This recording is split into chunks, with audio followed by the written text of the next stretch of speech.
All right, Shalom. Another video coming to you through the spirit and power of Yahweh Barsham, Yahweh Shai, Barsham Rakar Kwadash. All praises and glories definitely due, especially in the times we're in, which is indeed a blessing that we have this knowledge, this truth. So I'm going to call this video, You Have Had 74 Years to Fulfill the Prophecy and Still Nothing.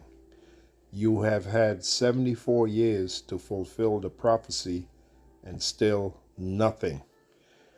And what inspired me to do this video was a statement that Elder Pasitar made in this video. Did the 1948's fulfill Bible prophecy? And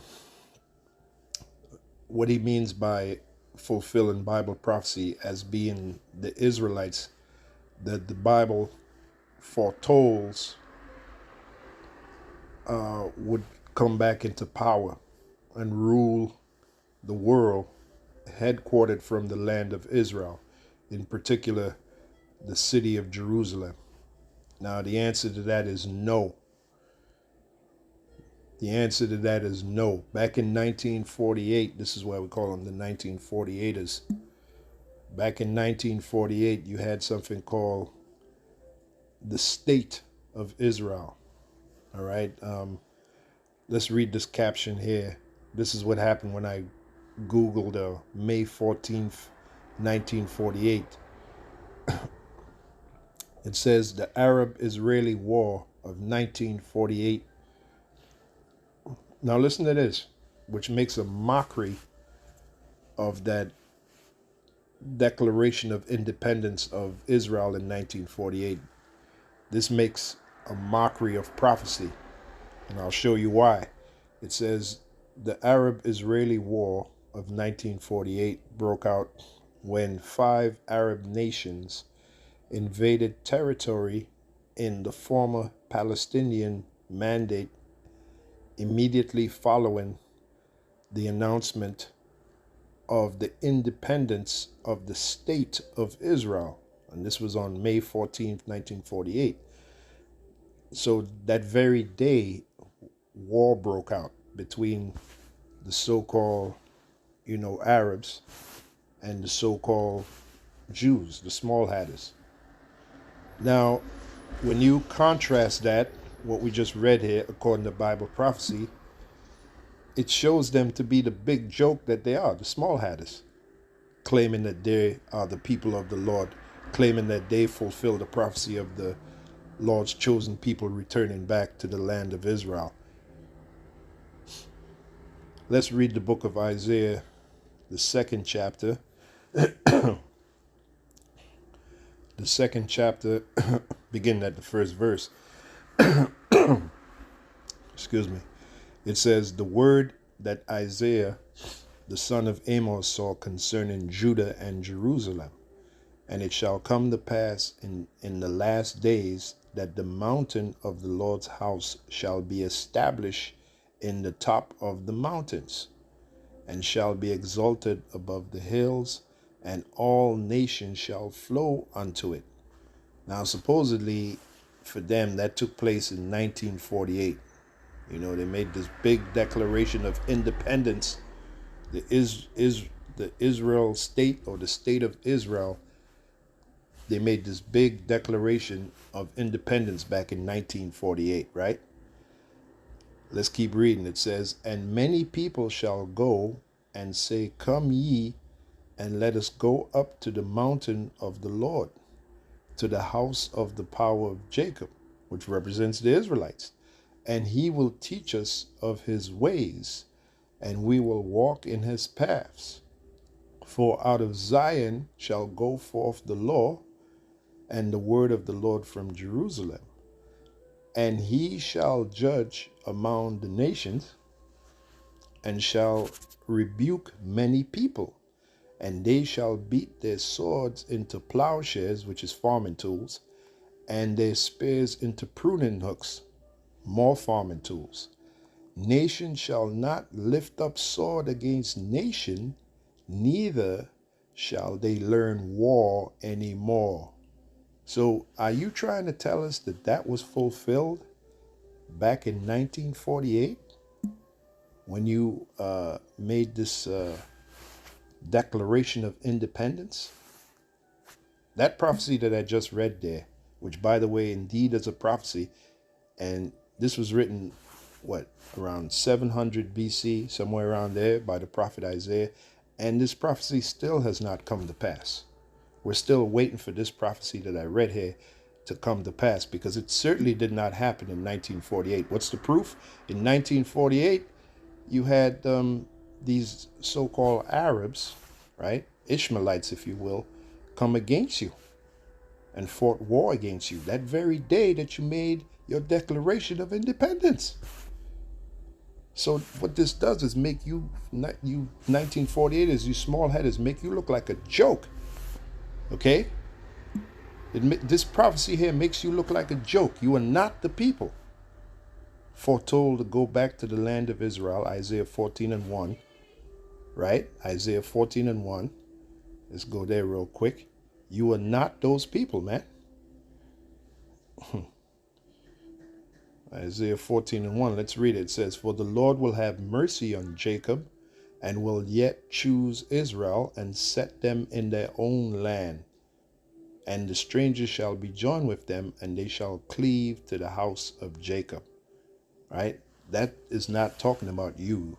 You did not fulfill that prophecy, okay, back in 1948. Because when the real Israelites come back to the land, when the real Israelites come back to the land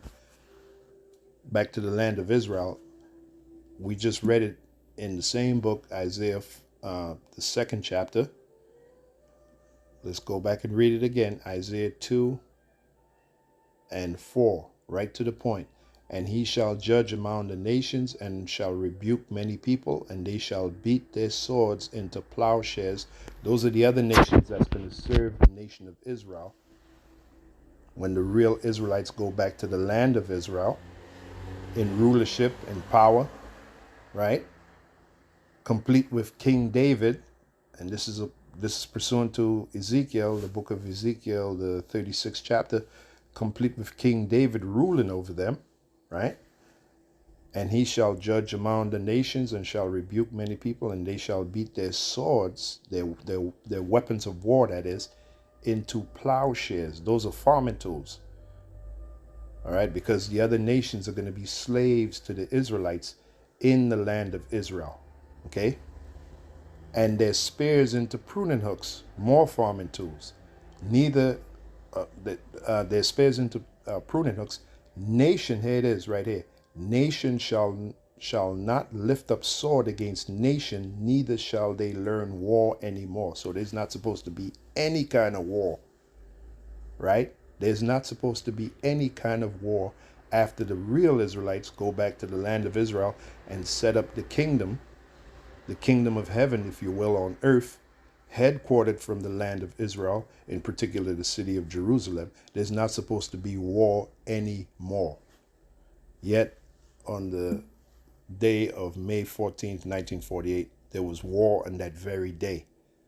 So once again, this screams out that you are not the people, you small hatters. That is not you. You're not the people of that land. You are nothing but Edomites, man. You're certainly not the Israelites, okay? And this is more proof. All right, the prophecy of Isaiah 14:1, the prophecy of Isaiah 2:1. Here's another prophecy that makes you look like a joke, and I'm going to end with that. And look, there is no excuse. You've had 74 years since May 14th, 1948. You've had 74 years to bring this prophecy, and you still can't do it because you're not the people, man. Revelation 21, this is a vision that the Apostle John had on the island of Patmos, right?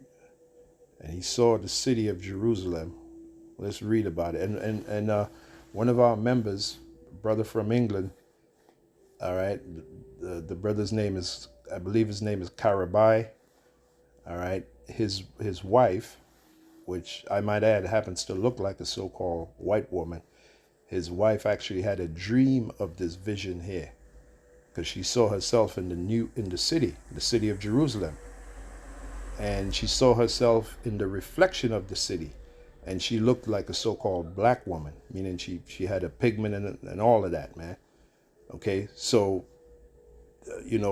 among many examples, that's confirmation that this vision will come true. This vision that we're about to read here, that the Apostle John had on the island of Patmos more than 2,000 years ago. This vision is coming to pass, man. Revelation 21:10. All right. And he carried me away in the spirit to a great and high mountain, and showed me that great city, the holy Jerusalem, descending out of heaven from the heavenly Father, having the glory of the heavenly Father, and her light was like unto a stone most precious, even like a jasper stone, clear as crystal, and had a wall great and high, and had 12 gates. Where's that wall great and high with the 12 gates? Huh? You small hatters. Supposedly back in May 14th, 1948, you made this grand announcement, right? That you're the people, you have finally come back to the land of Israel. So where's this prophecy here? Where's the great the great high wall with the 12 gates, and had 12 gates? And can you explain that, vocab, Malone, since you're an apologist for this small hatter group? You yourself may very well be a small hatter.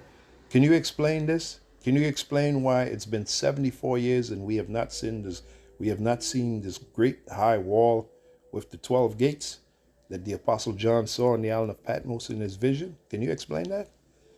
And had a wall great and high, and had 12 gates, and at the gates 12 angels. Where's the 12 angels? Where are they? They're on vacation? Huh? 12 angels ain't there.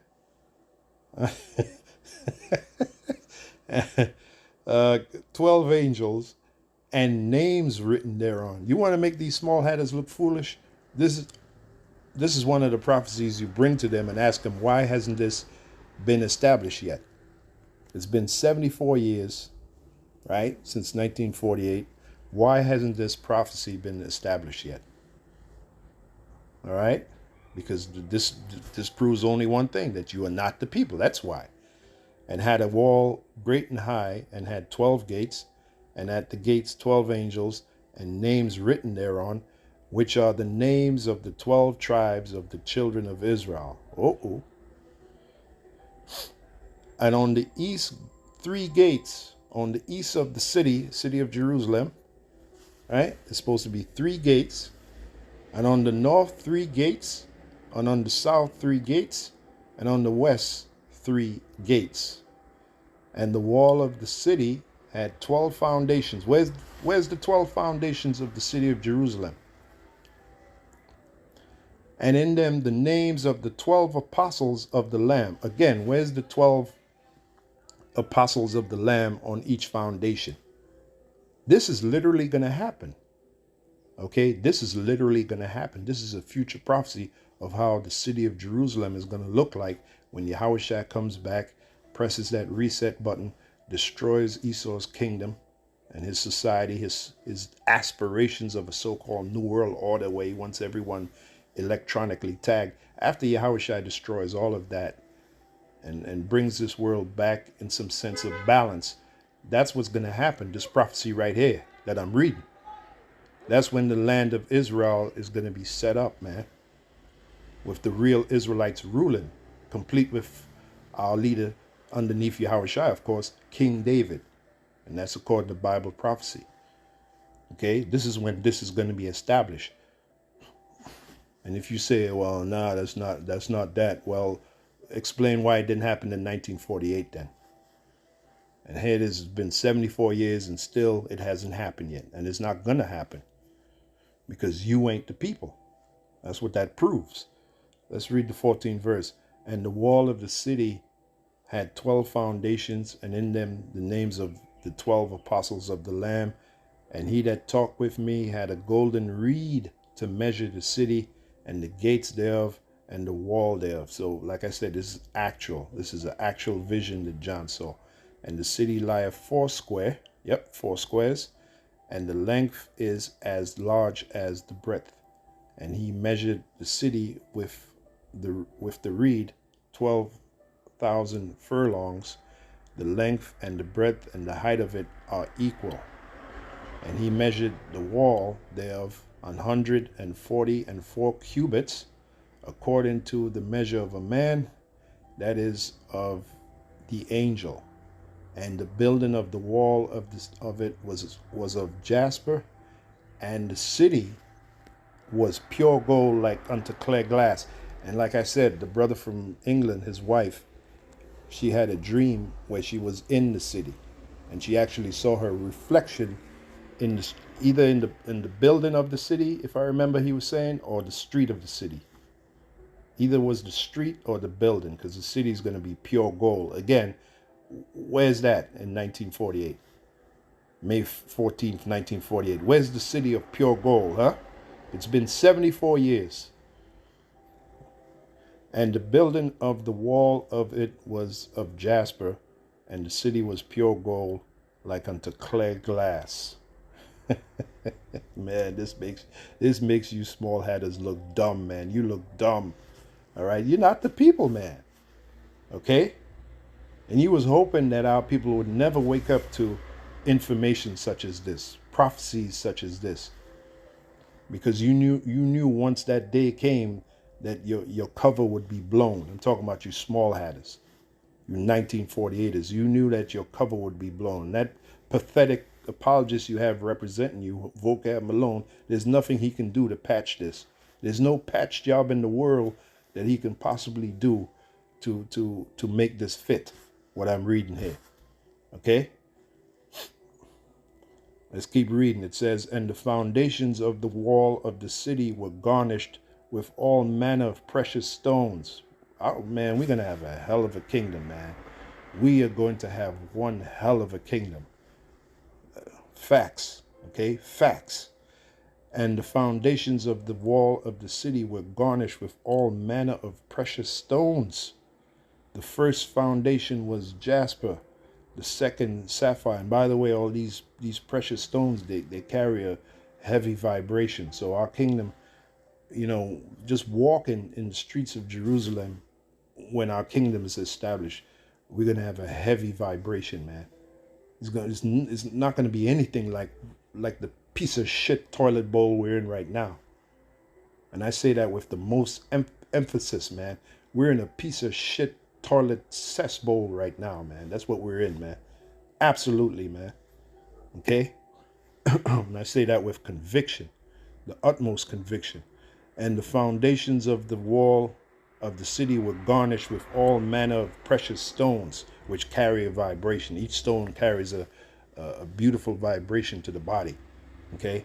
The first foundation was jasper, the second sapphire, the third a chalcedony, the fourth an emerald, the fifth sardonyx, the sixth sardius, the seventh chrysolite, the eighth beryl, the ninth a topaz, the 10th chrysoprasus, the 11th a jacinth, the 12th an amethyst. And the 12 gates were 12 pearls. Each several gate was of 1 pearl. And the street of the city was pure gold, and it was transparent glass. So either this woman saw a vision of her. She saw her vision, her reflection. That is, either she saw it in the street or on the building. I'm leaning more to the street because the brother told a dream. He told a vision that his woman had. And I saw no temple therein, for the Lord power almighty and the Lamb are the temple of it. Okay. Now we're going to jump down to the 24th verse, because this lines up, what I'm about to read here lines up with Isaiah. What is that? Isaiah, the 61st chapter. Let's just read it. Revelation 21 and 24. And the nations of them which are saved shall walk in the light of it. And those were Israelites that scattered among the nations, of course. And the kings of the earth do bring their glory and honor into it. Why? Because the other nations are going into slavery underneath the nation of Israel. All right. And they're going to bring their riches towards us in the kingdom. All right. Because we're going to be ruling over them. Here's the proof. I believe it's Isaiah 61, which lines up with what we just read in Revelation 21. Isaiah 61 and bear with me for a minute. Isaiah 61. Isaiah 61, beginning at the 4th verse. And they shall build the old wastes, they shall raise up the former desolations. Right, our land is going to be totally changed. That's what that's saying.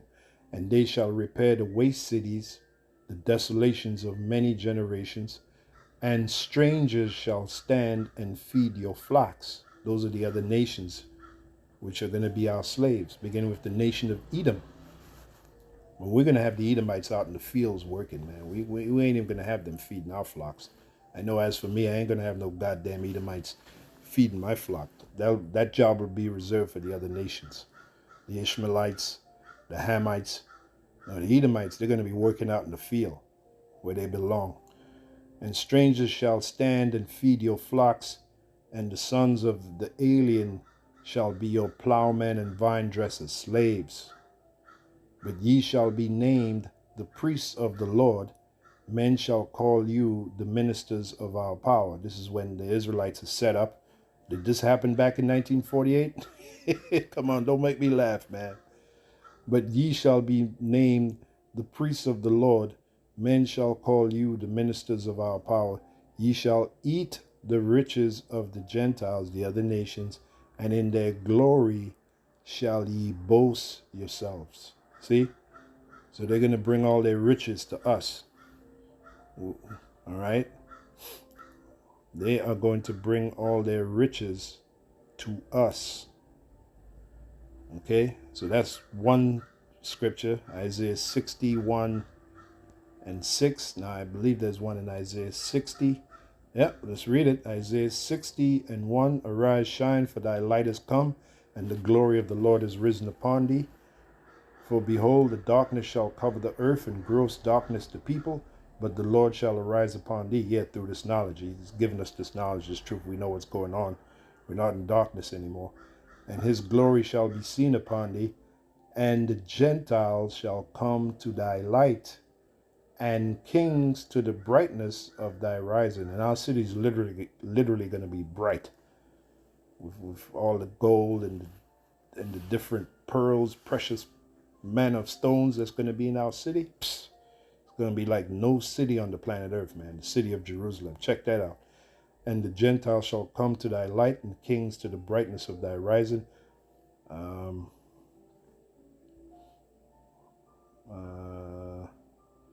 Bear with me for a minute. Lift up thine eyes round about, and see all they gather themselves together. They come to thee.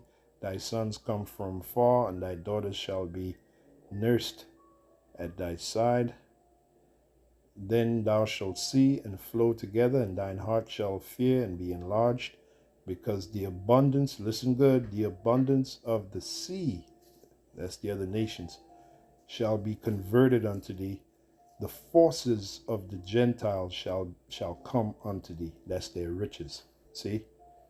That's why when you go back to Revelation 21, speaks about Revelation 21 and 24, and the nations of them which are saved shall walk in the light of it, and the kings of the earth do bring their glory and honor unto it. The same thing we read back in Isaiah.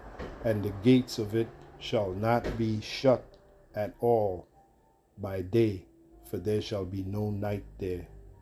And they shall bring the glory and honor of the nations into it. See? That's all their riches. So did that happen back in May 14th, 1948? Come on, man. You know the answer to that. The answer to that is no. Okay? A big fat no. So in conclusion of this lesson, you've had 74 years to fulfill that prophecy, and yet you could not do it. Nothing. Because you ain't the people, you small hatters, you 1948ers. And your pathetic little apologist, Vocab Malone, can't save you. Okay? So on to the next video.